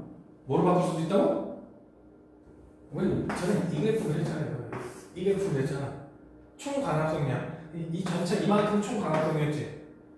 요만큼이 호흡량이었지. 그럼 요만큼이 순광합성량이었지. 이거 비슷한 그래프예요. 이게 총량이라고 보면 여기서 이만큼이 총 생산량, 즉 총 광합성량이라고 보면 식물도 광합성 했으면 지가 먹고 사는 거 있어 없어? 지가 살아남아야 되지. 그래서 상당수를 지가 호흡량으로 소모를 해야 돼요. 지가 살아야 되고 지도 키 커야 되고. 그러니까 오케이? 그 다음에 몇 가지 영역으로 나누는데 나는 이 총생산량에서 호흡을 뺀 순생산량을 이렇게 가르쳐요. 피, 고, 생. 개고생 아니고 피고생. 피나는 고생. 피식량, 고사량, 생장량. 피식량이 잡아 먹힌 양이 돼요. 그래서 그 다음 페이지에 나오는 얘는 생산자의 생산량과 소비량 그래프고요. 1차 소비자의 요거와 똑같은 그래프를 그리면 요게 이거예요. 이렇게 확대시킵니다. 그러면 이게 이 전체를 먹은 양이 되죠. 그래서 섭식량이라고 해요. 섭식량. 먹은 양. 먹은 양 중에서 야 먹었다고 다 흡수돼 안 돼. 야 먹었는데 흡수되지 않고 어떤 일이 벌어져? 응아로 나가는 게 있어. 그쵸? 먹은 전체를 뭐라 그런다? 섭식량이라고 해요. 먹은 것 중에 우리가 흡수도 못하고 소화도 못해서 그냥 응아로 빠져나간 거. 소화의 마지막 단계 응아 배출량이라고 해요. 뭐라고? 얘는 아예 흡수될 적도 없는 애입니다. 그러면 요만큼 남았는데 요게 뭐가 돼? 동화량이라고 해. 동화량 중에서도 또 호흡량이 있어야 돼. 오케이? 그리고 나머지가 여기서도 잡아먹히는 놈이 있어야지. 피식량이 있어야 되고 생장량이 있어야 돼. 그러니까 사실 요 칸이 피고생이야. 여기도 피고생이야. 피고생. 그러면 이거 전체를 다 합쳐도 요 안에서만 놀아야 돼요. 시험 문제 그런다고 뭐 얘가 여기에 포함이 되느냐 여기에 포함되느냐 이런 얘기 나오거든. 1차 소비자의 모든 에너지는 어디서 왔어? 피식량에서 오는 거야. 그러니까 이 에너지는 피식량보다 많을 수 있어 없어? 이거 가지고 시험을 참 잘해요. 보면 당연한 얘기거든. 근데 애들이 그래프 크기가 두 개가 어때? 똑같이. 그리고 이제 이만큼 넓게 줘. 그래서 얘는 여기서 왔다. 누가 더 많다. 이런 소리를 해. 근데 얘가 이만큼 넓어도 얘가 이렇게 좁아도 다 요 안에서 온 거지. 요거를 초과할 수는 없어요. 어떤 양이든. 근데 나는 쉬운데 그걸 항상 나도 옛날에 헷갈려 했었으니까. 그래서 생산자의 에너지, 1차 소비자의 에너지, 이거 꼭 기억을 하셔야 돼요. 1차 소비자의 에너지는 전부 다 없어졌다? 생산자의 잡아먹힌 피식량의 일부일 뿐. 절대 저 양을 추구할 수는 없어요. 시험에 되게 잘 나오는 겁니다. 여기서 보면은 충생산량, 총생산량 빼기, 호흡량 어쩌고저쩌고 공식처럼 나왔지? 저걸 공식으로 생각하면 될까 안 될까? 절대 안 돼. 어우 씨, 물 써서 큰일 났다. 요거를 개념을 이해하면 돼요. 아, 이 전체가 총생산량이구나. 총생산량에서 호흡량을 빼면 순생산량이 되는구나. 순생산량은 P고 생기구나. 잡아먹힌 게 그 다음 애들 거에 에너지 총량이 되겠구나. 근데 먹은 거 전부 다 에너지가 되는 게 아니라 그 중에 똥으로 싸는 게 있구나. 나머지 동화량이라고 그러는구나. 동화량에서도 또 호흡량 있고 피고색이 또 있구나. 이렇게 생각하면 나는 이렇게 외웠어요. 근데 이 그래프랑 요거랑 시험 볼 때 요거 안 줄 거야. 요거 절대 안 줘요. 그리고 A, B, C 준 다음에 하나는 뭐고 하나는 뭐고 하나는 뭐다. 이 각 중에 제일 큰 게 총생산량이야. 그럼 제일 윗대가 뭘까? 이 총생산량이 될 수밖에 없어. 뭐뭐뭐 중에 하나다 이거는. 그리고 여기가 순생산이지? 그러면 둘 중에 누가 순생산이고 누가 생장일까? 순생산 안에 생장이 있지? 그럼 더 작은 게 생장이고 순생산일까? 이거 못 넣어가지고 버벅거리는 애들이 생각보다 되게 많아요. 이게 뭐가 뭔지 어떻게 알아요? 아니, 이 표를 알면 이거 당연히 나오는 거 아니야? 야, 그럼 이 높이 차이는 총생산하고 순생산 높이 차이, 이거는 뭘까? 이게 호흡량이 되는 거야. 그리고 이 차이는 뭘까? 순생산량에서 요만큼 뺐으니까 이 두 개가 이 차이가 되는 거야. 이렇게 간단한 거라고. 그래서 이거 시험 문제 이렇게 많이 내거든? 요거 하나 알아두면 되게 쉽게 이해할 수 있는 거야. 오늘은 어려운 내용은 없지. 대신 외울 게 좀 많지. 생물에 이게 문제야, 생물이. 왜 이렇게 더럽게 많든지 이해하기 더럽게 어렵던지. 그거와 그거죠. 자, 생물 군집에서 생산량 차이. 열대 우림이 그 어떠한 군집 생태계 중에서도 에너지 생산량이 제일 높은 게 열대 우림이야. 순생산량 제일 높은 게 어디라고? 열대 우림. 아마존. 이런 아마존의 그 열대 우림 있잖아. 거기가 가장 생산량이 높다. 그리고 천이가 진행 중인 집단. 그러니까 이 그래프에서 보면은 여기쯤이에요. 가운데쯤 애들이 이렇게 생산량이 높다가 뒤쪽이 극상으로 가잖아. 안정된 수치로 가면 총 생산량이 오히려 좀 줄어요. 왜냐면 요 가운데쯤, 요때쯤 있지. 요때쯤 이게 천이 과정이면 가운데쯤에가 생장량도 총 생산량의 일부거든. 그러니까 숲의 사이즈가 커지면 생장량이 많을 거 아니야. 그래서 천이가 진행 중에 있는 애들이 보통 총 생산량이 좀 높게 나타납니다. 그래프가 이렇게 올라가서 다시 쪼그라들다가 일정하게 유지가 되는. 극상은 그 생물 총량이 거의 변화가 없어요. 극상에 도달하면 순생산량은 별로 없어요. 숲이 커지지 않는다고. 생물량이 그대로 유지가 되지. 그럼 남는 거 있으면 돼, 안 돼? 남는 게 없어요. 그래서 순생산량 자체가 별로 없어요. 딱 숲을 유지하고만 있다. 그러면 여기 극상에 도달하면 순생산량이 적지. 순생산량이 적다? 요게 적지. 요게 적다라는 얘기는 호흡량 비율이 커지는 거예요. 요 말을 그렇게 바꿔요. 생체량은 많아. 즉 쌓여있는 수품 되게 많아. 하지만 순생산은 별로 없어. 요 말을 살짝 바꾸면 호흡량이 많구나. 농경지. 농경지는 목적이 뭐지? 우리가 먹을 곡식을 수확하는 거지. 그러니까 뭐에 초점이 맞춰 있냐? 순생산량에 초점이 맞춰 있어요. 순생산량. 특히 뭐? 요 생장량이지. 요쪽에 초점이 맞춰 있어요. 그래서 순생산량이 압도적으로 많다.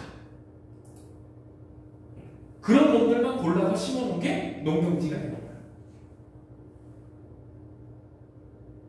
다른 건 모르겠고, 요거 열대우림. 순생산량, 생태계 중에 생산량이 제일 많아. 순생산량이 제일 많아.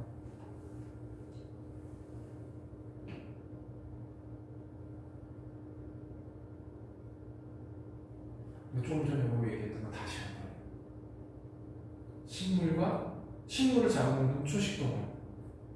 꼭 기억하셔야 돼요. 요거 가지고 진짜 모의고사지만 내신에 자주 등장하니까 요거는 그냥 똑바로 외워서 점수를 따는 그런 상황을 만들어 내셔야 합니다. 그 다음 물질순환, 탄소. 여기 보면 탄소의 순환 어쩌고 나와있지. 그거를 몇 가지만 기억을 하시면 돼요. 몇 가지 일단 기억. 이거 1학년 때 했던 거야. 탄소의 순환. 통합과학 때. 기억나? 다 까먹었지? 탄소는 권역별로 존재하는 형태가 좀 다릅니다. 직권이 있고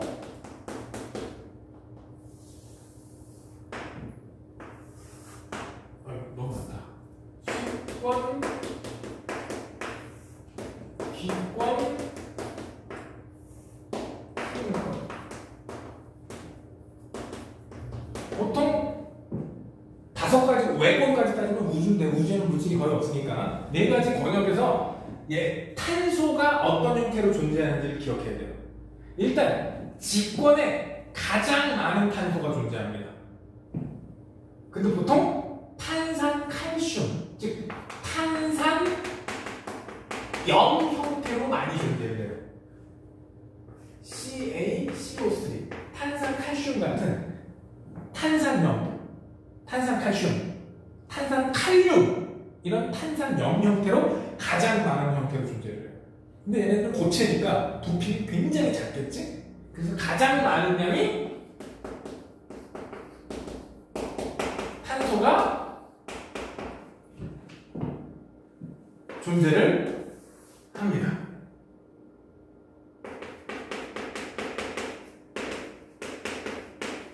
또 하나 화석연료로도 존재할 수 있어요.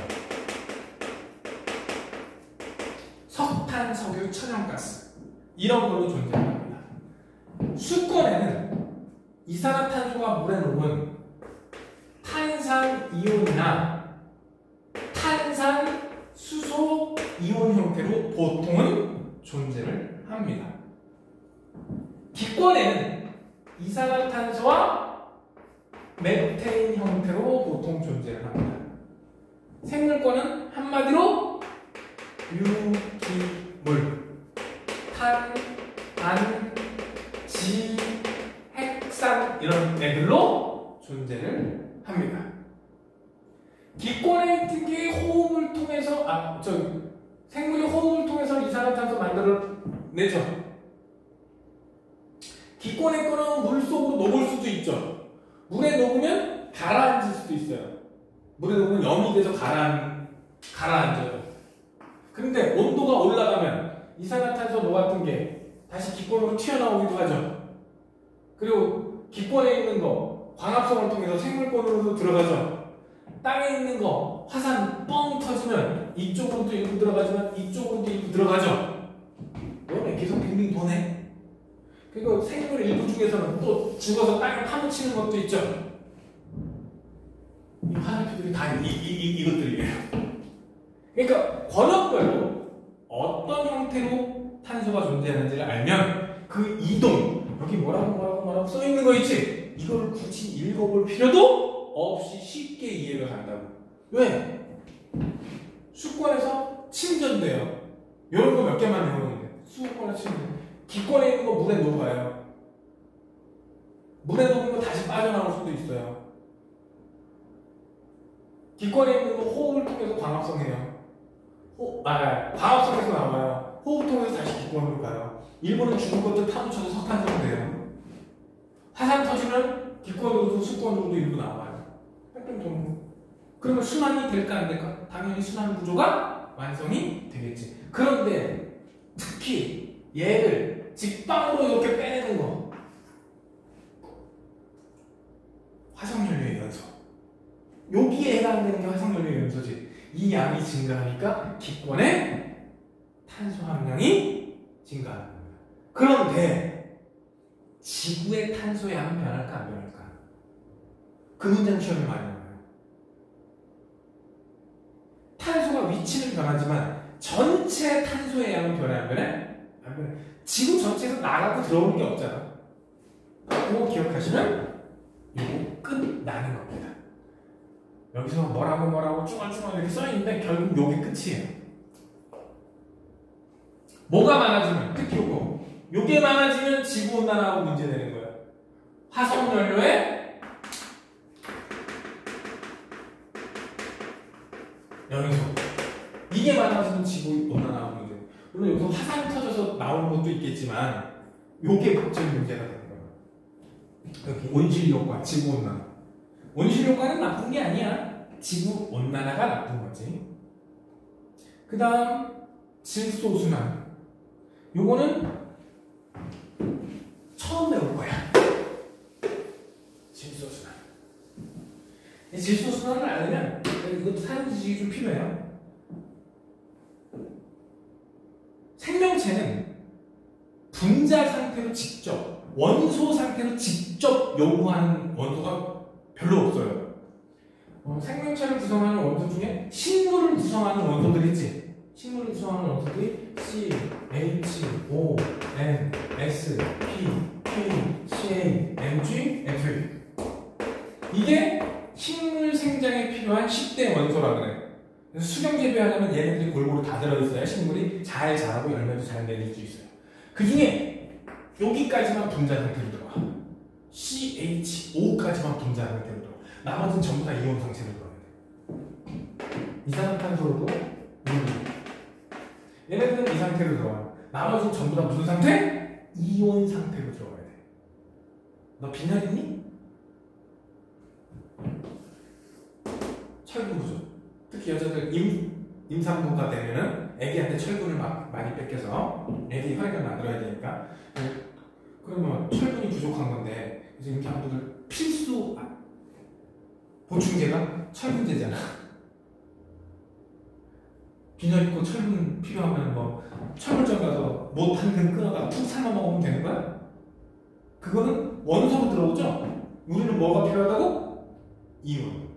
그 중에서 여기서 질소. 질소는 단백질의 성분이에요. 즉 몸집을 키우는데 식물 생장에 제일 필요한 원소 중에 하나가 질소라는 거예요. 그리고 DNA의 성분입니다. 뭐의 성분? 얘는 단백질의 성분, 얘는 DNA의 성분.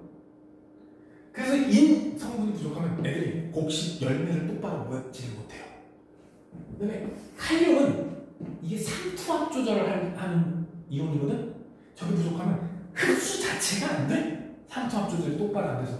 그래서 질소, 인, 칼륨 이 세 가지가 3대 비료예요. 그 중에서 애들 생장과 가장 밀접한 거 질소. 질소가 없으면 애들이 크지를 못해. 그죠? 그런데 식물들이 필요한 거는 질소 분자, 원자가 아닌 이온 상태야. 그래서 식물들이 흡수하기 좋은 거는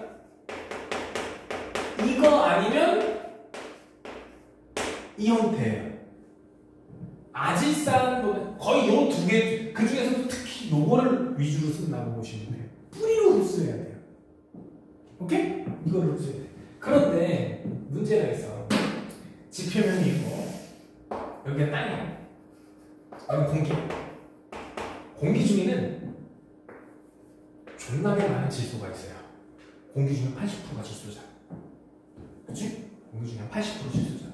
근데 문제가 이 질소는 공유결합이 삼중 공유결합이야. 존나 단단하게 붙어있어. 그래서 저걸 식물들이 떼어내기가 어마무시하게 힘들어. 사실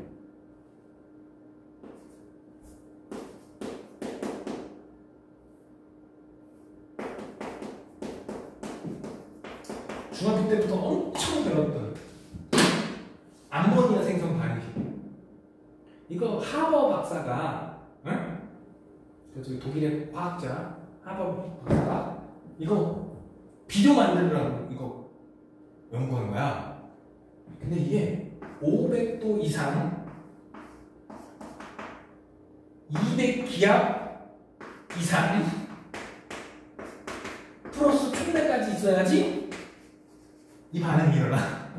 자연 상태에서 일어나는 법이 아니야. 솔직히 이 반응식 학교에서 엄청 배웠지? 한 번도 실제로 보여준 적이 없지? 왜? 500도는 만들 수 있는데 200기압 유지하는 게 생각보다 쉽지가 않아요. 그래서 이 연구가 성공하고 실제 공장에서 비료를 만드는 데는 시간이 되게 오래 걸렸어요. 왜냐면 이거 용접으로 이거 배관을 막지 않으면 200기압 유지가 안 돼. 용접 기술이 발달하기 전에 우리 안 되는 거야. 이게 이제 공중에서 비료를 만드는 기본 원리예요. 얘는 물에 존나게 잘 녹아. 그래서 물에다 딱 녹이면 바로 이렇게 돼. 얘는 이거를 쉽게 바꿀 수가 있어요. 쉽게 바꿀 수가 있어. 그래서 화약을 만들었어. 비료 공장은 곧 화약 공장이야. 선생님도 딱 한 번 가봤어. 군대에 있을 때. 비료 공장, 화약 공장. 우리나라에 여러 비료 공장들이 있지. 그래서 지금 중국에서 이걸 수입해오거든. 이걸 수입해다가 질소질 비료를 만들어서 각지에 보급을 해요. 요소수 이런 것도 거의 대부분 중국에서 수입해오잖아. 요소를 수입해다가 요소수 만들어서 넘기는 거야. 공중에서 이진 않아요, 요즘.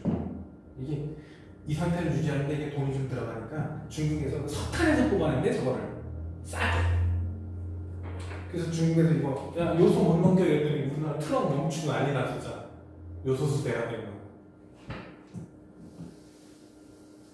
하여간 얘는 바로 써먹기가 어떻더라? 존나 힘들어.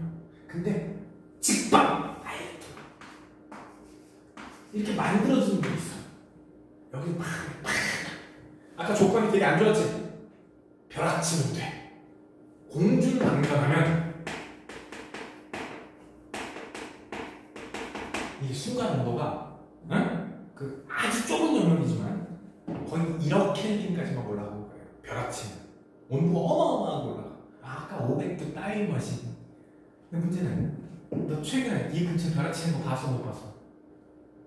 지구 전체로 보면 1년에 일주당 한 번 이상씩 벼락이 떨어지거든?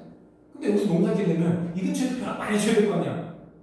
그러면 이것만 가지고 생태계를 충분히 유지시킬 질소가 나올까 안 나올까? 나오기가 쉽지가 않아. 그래서 실제로 옛날에 비료 없을 때 있지? 한 3년 농사 짓고 1년을 내비둬. 휴경이라는 걸 해야 됐어. 한 3년 농사 지면 1년 쉬어야 돼. 그것도 쉬고 그냥 쉬는 것도 아니라 그 밭에다가 똥도 갖다 뿌리고 뭐 두멍도 갖다 뿌리고 이렇게 해서 1년 쉬고 그리고 농사를 지어야 농사가 됐어. 4년 연속 농사 지면 4년째는 무조건 흉년이야. 곡식도 제대로 안 맺히고 애들도 제대로 안 자라고. 그래서 휴경을 해야 됐어. 비료가 없던 시절에. 근데 그 비료나 두멍도 누구나 썼을까? 조선시대는. 좀 있는 집 양반 집 먼저 쓰지 평민들은 잘 못 썼단 말이야. 공중방전? 이거 가지고는 많이 부족하다. 그런데 우리 주변에는 아주 고마운 프리오박테리아라는 놈이 있지. 얘를 뭐로 바꿔준? 암모니아로 바꿔준 질소 고정 세균이 있어요. 뭐가 있다고? 질소 고정 세균.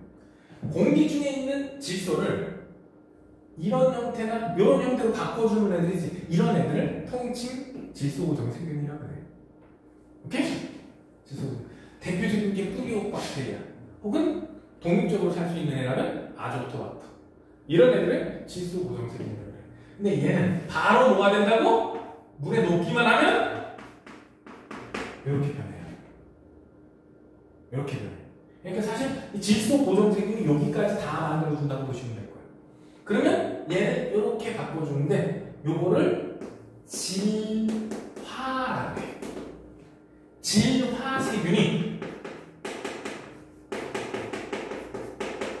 질화도 좋고 질산화도 좋고, 얘가 질산이온이니까 질화도 좋고 질산화도 좋아요. 여기서는 질산화라고 나왔네. 책에 따라가는 거야. 이건 질산화 시켜주면 얘가 이렇게 얘가 생물에 흡수돼서 써먹을 수가 있게 돼요. 물론 얘도 일부는 써먹지만, 얘도 일부는 조금은 써먹지만 대부분 내쓴다 그랬어. 오케이? 생물 안에서 질소 동화가 일어나요. 요거는 질소 동화가 아니에요. 질소 동화는 어디서 일어난다? 생명체 안에 흡수된 다음에 요 안에서 질소 동화가 일어나게 됩니다. 그런데 문제가 있어. 힘들게 만들었지. 얘를 이렇게 돌려보면 반동 분자 새끼가 있어.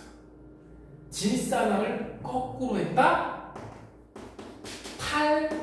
탈질산화. 여기 나 질화라고 쓰니까 탈질화라고 쓸게요.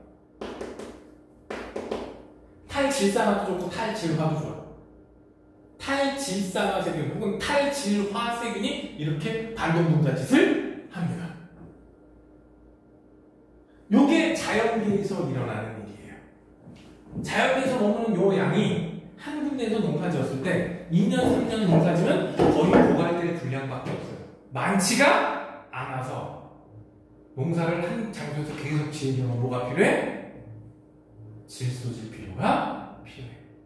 보통 요소 비료라고 해요. 요소. 보통 요소 비료를 이렇게 주게 됩니다. 그러면 뺑뺑뺑뺑 다 돌렸죠? 왼쪽 그릇 가야죠. 요것만 외우면 돼요. 보통 시험에서 나오는 게 요거, 요 과정, 요 과정 세 가지 정도밖에 안 나와요. 그래서 질산화는 꼭 아셔야 되고, 질소 고정하고 탈질산화일지 요 정도만 똑바로 기억해 주시면 문제 푸는 아무 지장이 없습니다.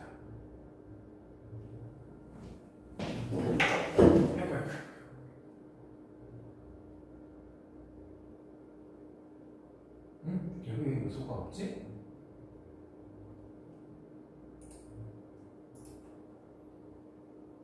요소 화학식 하나 적어놓고 갑시다. 이거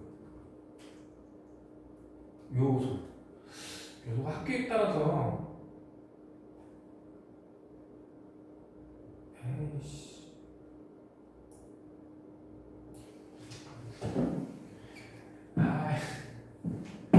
화학식을 못 따지마.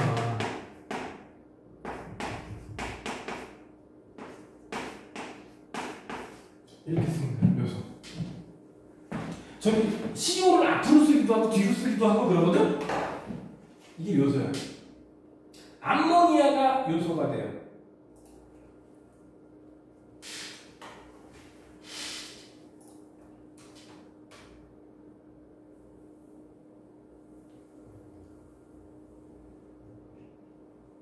여기 나오네. 무슨 말 많이? 아이고, 이거 아프겠다. 이게 생초경은 오르니틴으로라는 거거든? 이게 요소가 생성되는 방식.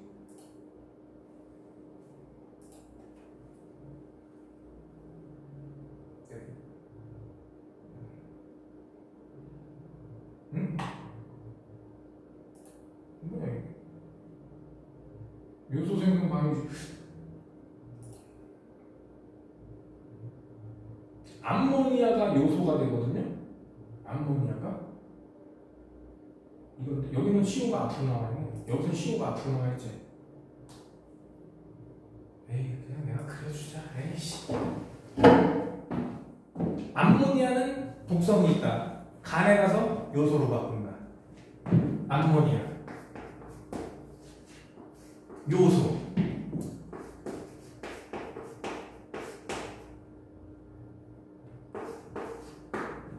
그럼 질소가 2개지. 질소 2개 있어야지. 수소 6개지. 근데 여기는 수소가 4개밖에 없지. 여기 노란 분자가 빠져나야 돼. 그러면 산소 2개에 탄소 하나지. 이게 간에서 일어나는 요소 생성 반응의 핵심이에요. 이거를 모르는 애들, 이게 사실 여기가 아니라 저기서 나왔어야 돼. 우리 그 물질대사 파트 있지? 거기서 이거 요소 생성 반응을 애들이 되게 좀 잘 모르더라고. 모의고사에 나와도 저게 뭔지를 몰라요. 자, 그러면 질소 순환까지 끝났죠? 보통 요소 저거 갖다 비벼준다. 제가 물에 들어가면 약간 염기성이 돼. 시골에서 농사 짓는 분들 있잖아. 벌에 쏘면 비료 갖다가 달라요. 여기 요 그림 잘 봐봐.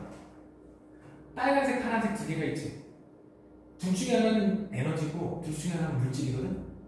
근데 우리 앞에서 제목에서 물질은 순환, 에너지는 흐른다 그랬지. 그래서 저 박스 안팎으로 들락거리는 게 에너지야. 빨간색은 들어가는 것도 있고 나가는 것도 있지. 파란색 그래프는 안에서만 돌지. 파란 화살표. 그러니까 파란색 화살표가 물질. 시험 문제에서는 요거를 안 준단 말이야. A, B를 줄 거야. 그러면 이렇게 들어오고 나간 놈이 있지. 얘가 에너지. 요 안에서만 뺑뺑 도는 놈은 물질이 되는 거야. 그래서 내가 처음부터 외워야 되는 거. 물질은 순환하고 에너지는 흐른다. 여기서 물질과 에너지를 구분할 때 그 한마디만 기억하면 딱 나오는 거예요. 쉽지? 생태계 표명은 다음 시간에 하도록 하겠습니다.